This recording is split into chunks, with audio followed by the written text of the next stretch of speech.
Network. Please give him a round of applause.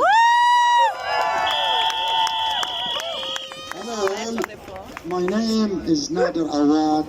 I'm the chairman of United Private Hire Drivers. We are the drivers who take people on Uber, Bolt, Ola, Free Now, and everywhere. I don't know about you, but over the last number of months, all of you been in the same situation. When things happen, you don't know what to do. Do you cry or do you laugh? Which one is it? Over the last number of months, the fuel prices went up by 40%. The logical thing should happen that our fares as drivers should go up by 40%. It didn't. Our fares remain the same. We drivers are subsidizing customers now. Now, I want you to imagine this with me. It's a very surreal scenario.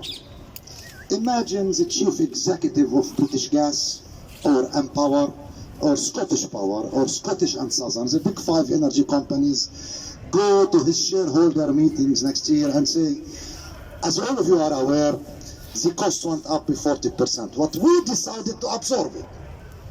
As a result, this year our profits went down by about 50%. How do you think the shareholders meeting will go? How do you think this chief executive will stay chief executive? No, it doesn't, right? Now Uber decided on behalf of the drivers that we should, as drivers, take a drop on our income by 40% because of the fuel price rises.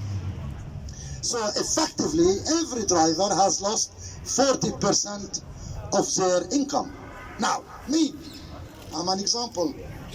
I used to fill my tank with 60 pounds. I fill my tank 3 times a week. Now it costs me 90 pounds.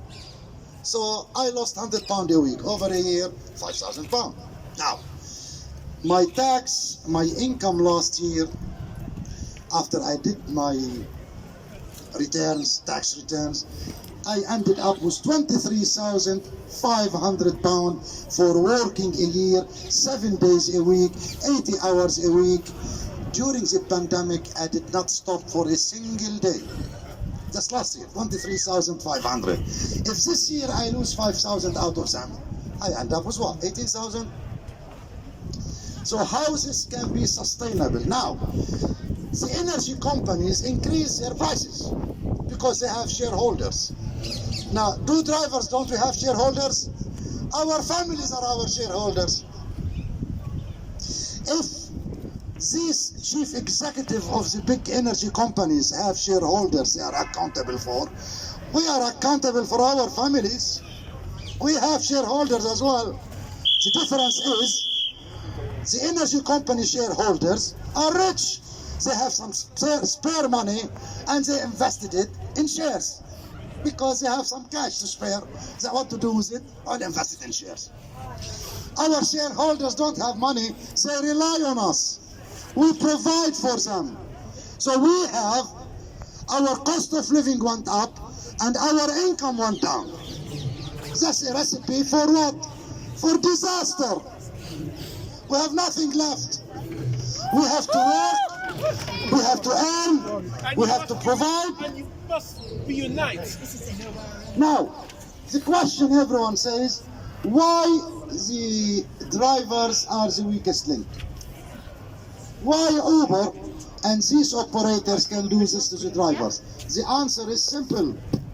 The drivers community is not unionized. A small percentage of the drivers community are unionized. When we call for a strike, I'll be lucky if I have 1% joining the strike. When I call for a protest, I'll be lucky if I have 1% of the drivers coming to the protest. So Uber and everyone knows we are not a unionized community. That means we can do nothing. Our voice is not loud. Our voice is not clear. Now, and all this means what? The rich gets richer and the poor gets poorer. So shareholders of energy companies maintain their profit because the energy company increased their fares or their prices by 54%. So the shareholders' profits are protected. Our shareholders as drivers are not.